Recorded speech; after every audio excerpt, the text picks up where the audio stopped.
Beberiță! Vreau de mâncăm pe copilul.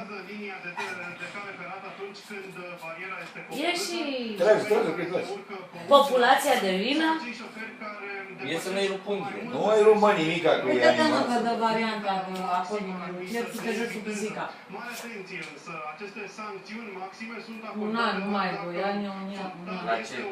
La suspendarea. Cum o să ți le pe ură? Ce ăștia sunt idioți? Proiectul de modificare a codului rutier a fost publicat în Pagume materiale un an. Da, și spus cu chestia asta. Pentru ce ține un an dacă faci ce? Accident fără pagume materiale. Există accident fără pagume materiale? Adică eu dacă lovesc o mașină din vina mea, mi-l ia pe un an? Da. Ăștia stâmpiți? Da. România! Trebuie să dai nici de cată. Cum sunt? Păi să nu Ia. Pune. 5.000 de euro ar fi suma pe care acesta i-ar fi pretins-o victimei ca să nu facă publice înregistrări în timpul întâlnirilor intime. În loc de bani, însă, amorezul a primit 29 de zile de arest preventiv. Lasă, băi, de Fă-i drumul, fă! Fă-i drumul, fă, nu m-am mișcat! Așa se prezintă Claudiu Dumitriu pe pagina sa de pe un site de socializare.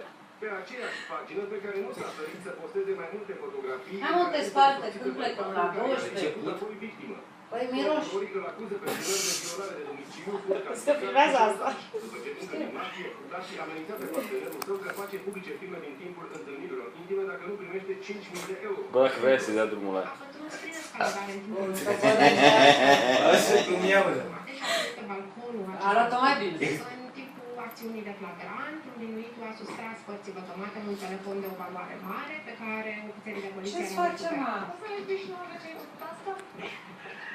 Ia tu! Deci căria ești tu, eu e?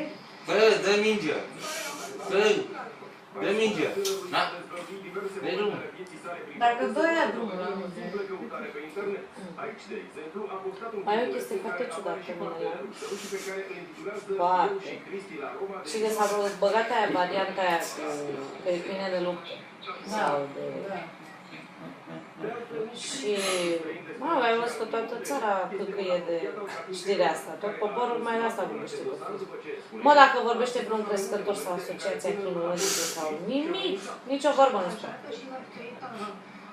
Veriță. N-ar fi ciudat. Și am intrat eu pe pozele astea care au pitbull, rottweiler. Să vă arăt poze pe Facebook cu cine stau eu la masă. Clanul din ascultă așa stăteți. Dar nu vreau să-i dai drumul. E a mea! Dă-i drumul, că e a mea! E a mea! Fă! Să fac bani buni pe luptă.